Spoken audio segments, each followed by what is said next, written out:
Samuel Miller, Jewish, 87 years old. Miller was born in 1928 in the northern Chinese city of Tianjin. In 1947, he returned to Israel with his family.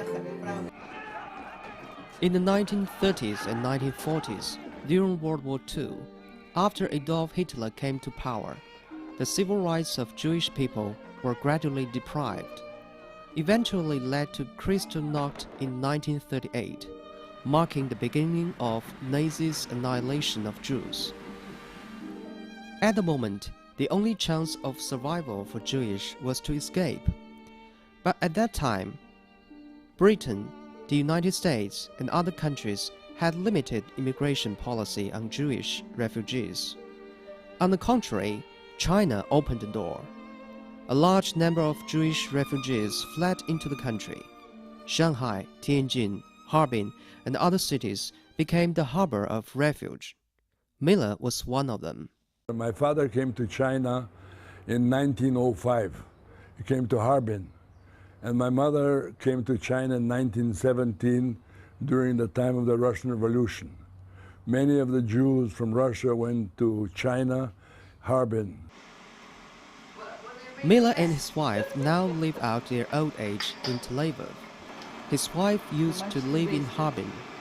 Half a century ago, two young people shared similar experience in China, met and finally came together.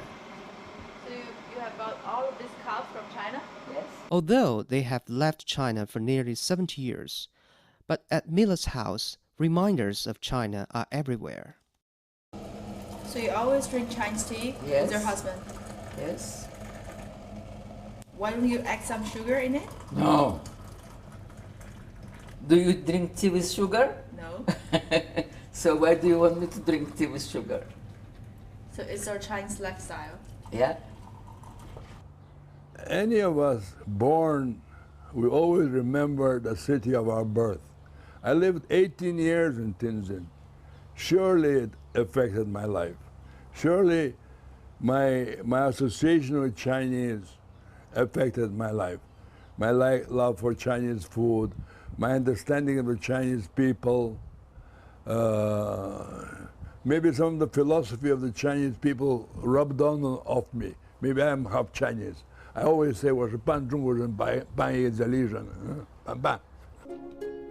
Miller often goes through the collection of old photos at home. These yellowed photos with slightly blurry images captured some deep-rooted memories of China and recorded the unforgettable time in Tianjin. Yes, in Fukanli. That's where my family settled, and that's where I was born. And that house I lived for 14 or 15 years. There was a Chinese restaurant next to my house. After I was 15 years old, when we became boys, every evening we used to go to eat Chinese food. We didn't eat at home.